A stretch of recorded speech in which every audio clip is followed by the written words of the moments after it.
용문동, 탐방동, 갈마 1, 2동 지역구 출신 국민의힘 서지원 의원입니다. 본 의원은 노인 인구 일철만 시대의 목전에서 노인의 보건, 복지를 위한 지역 거버넌스 거점인 경로당 증설에 대하여 제안을 드리고자 이 자리에 섰습니다.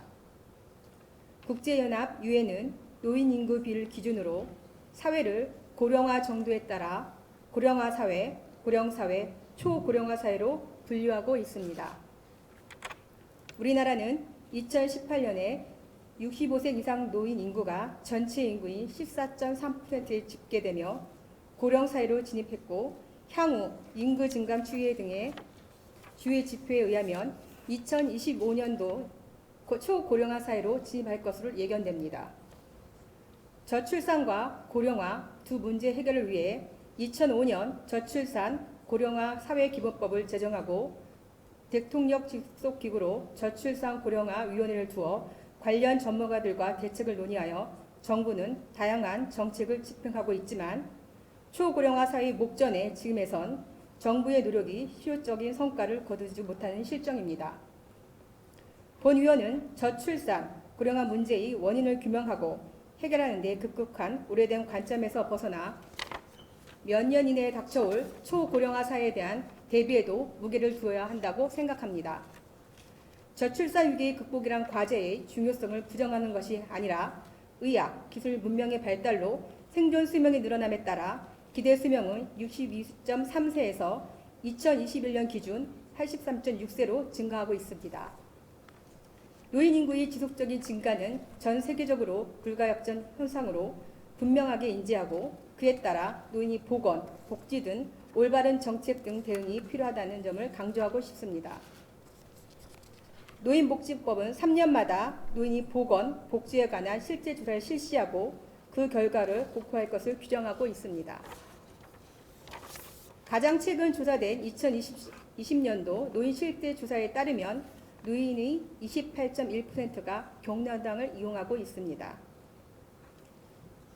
경로당 이용 실태로는 한 주당 평균 3.2일을 이용한다는 것으로 나타나고 있습니다. 다른 노인 여가 복지시설에 비교하면 경로당은 노인복지관, 종합사회복지관보다 높은 이용률을 보이고 있습니다. 그뿐만 아니라 노인이 45.8%가 앞으로도 계속 경로당을 이용하겠다는 응답 결과까지 보면 경로당은 노인의 보건, 복지 관한 욕구 등 가장 큰 비중을 차지고 있음을 알고 있습니다. 하지만 경로당에 대한 노인 욕구와 달리 공급은 부족한 실정입니다.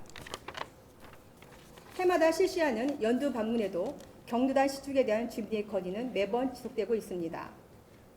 본 의원이 지역구인 갈마 1동의 주민들은 경로당 부재로 인한 어려움을 지속적으로 호소하고 있습니다.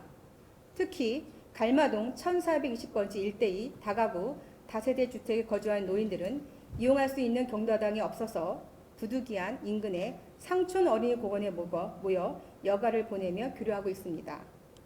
지금 같은 장마와 폭염, 한파가 다시 칠 때 그나마는 여의치 않습니다.